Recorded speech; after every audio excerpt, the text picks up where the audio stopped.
Praise to you for your saving waters. We pray at the font. Noah and the animals survive the flood. Hagar discovers your well. The Israelites escape through the sea and they drink from your gushing rock. Naaman washes his leprosy away, and the Samaritan woman will never be thirsty again. Naaman, a character whose story I never remember hearing about in Sunday school or confirmation, gets named right there, along with such biblical epics as Noah's Ark and the Exodus. Naaman, a foreigner whose story closes out our brief arc through 1st and 2nd Kings, recounting the stories of Elijah and Elisha, the great prophets of Israel. And despite Naaman's notable absence from Sunday school classrooms, here is a story that appears to have been so embedded in the collective memory of the Israelites that even centuries later, when Jesus alludes to it in the synagogue at Nazareth, it's enough to fill the crowd with rage, drive him out of their town, and try to hurl him off a cliff. No prophet is accepted in his hometown, Jesus remarks, just before provoking them to murderous rage. But the truth is, there were many widows in Israel in the time of Elijah, when the heaven was shut up for 3 years and 6 months, and there was a severe famine over all the land. Yet Elijah was sent to none of them except to a widow at Zarephath in Sidon, an outsider. There were also many with a skin disease in Israel in the time of the prophet Elisha, and none of them was cleansed except Naaman, the Syrian, another outsider. Why the intense rage? Well, the answer might lie, perhaps in part, in the other stories that our baptismal liturgy names alongside Naaman. Hagar, a slave to Sarai, Abram's wife, with whom Abram has a child when Sarai cannot, a source of such intense jealousy and tension that it drives Sarai, full of bitter resentment, to force Hagar and her son Ishmael away into the wilderness on their own. The Samaritan woman, forced to come draw water at high noon by herself, away from the scrutiny of her neighbors, unable to bear the shame thrust upon her because of her status in the community. And then Naaman, a commander of the Aramean army, a great man in high favor, a military hero among his people, a mighty warrior who is able to get on-demand audiences with kings and has servants subject to his command.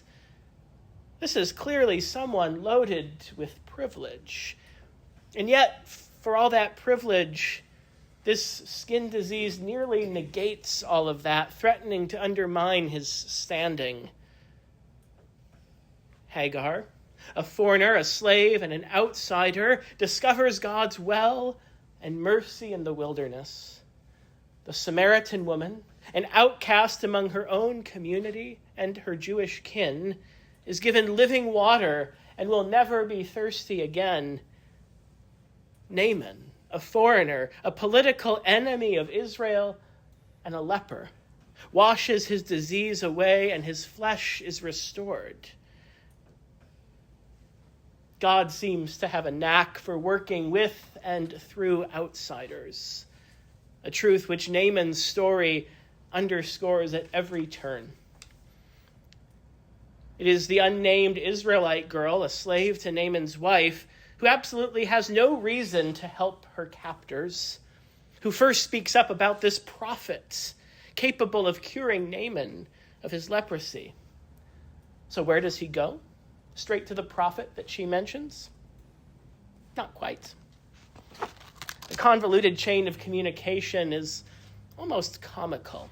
Naaman first goes to the king of Aram, his boss, who sends him to the king of Israel, his enemy, whose own ego and insecurity managed to somehow make this all about himself.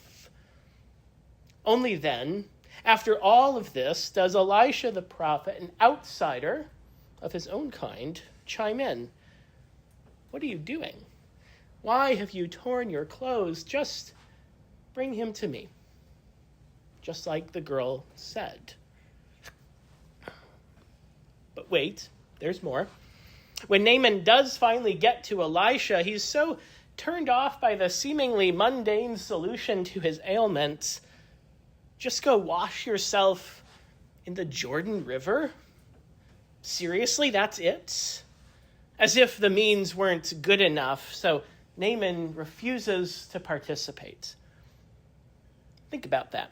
He would rather continue to suffer from his disease than take the word of a foreign prophet who tells him to wash in a dingy foreign river in order to be cured. For no other reason, it seems, than it's just not a grand enough solution.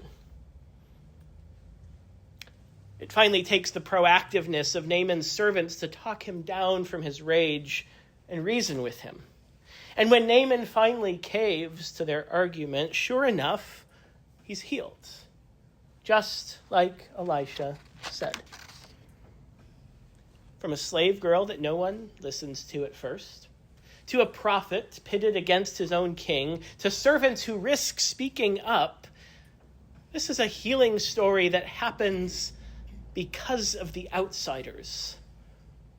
Naaman would have never found out about Elisha, this man capable of healing him, were it not for his wife's slave. And Naaman wouldn't have given Elisha a second thought were it not for the prodding of his own servants. These outsiders get it. They are the ones who drive the story forward and become catalysts of grace. Story after story in our scriptures, Naaman's included, reminds us of God's unending concern for those with whom the world is not concerned. Those whose voices are ignored are amplified.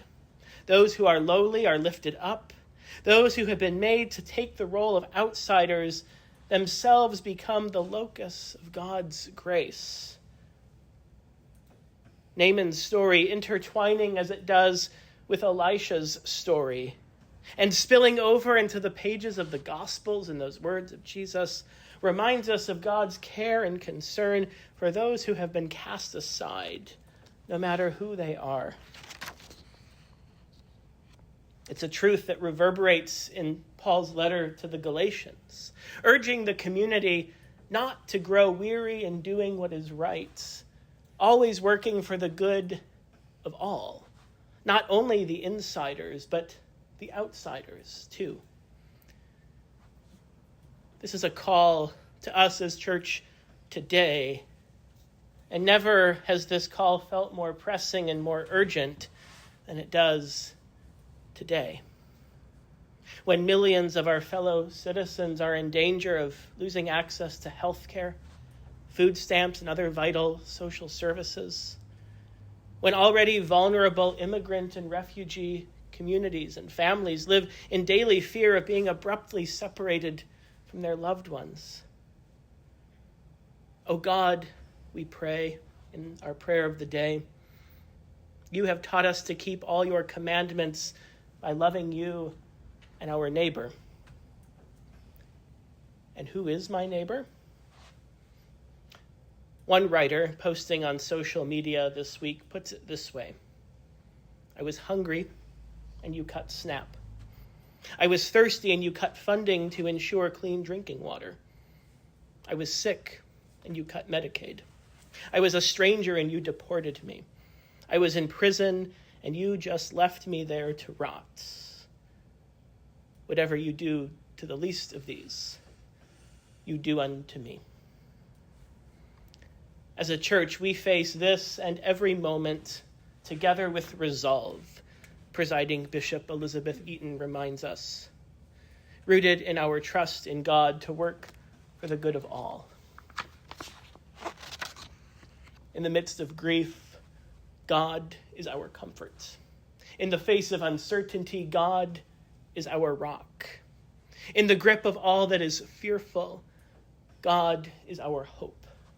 And trusting in God who is faithful, our call as church persists to love our neighbor, our hungry neighbor, our thirsty neighbor, our sick neighbor, our immigrant neighbor, our outsider neighbor. For that is where God is.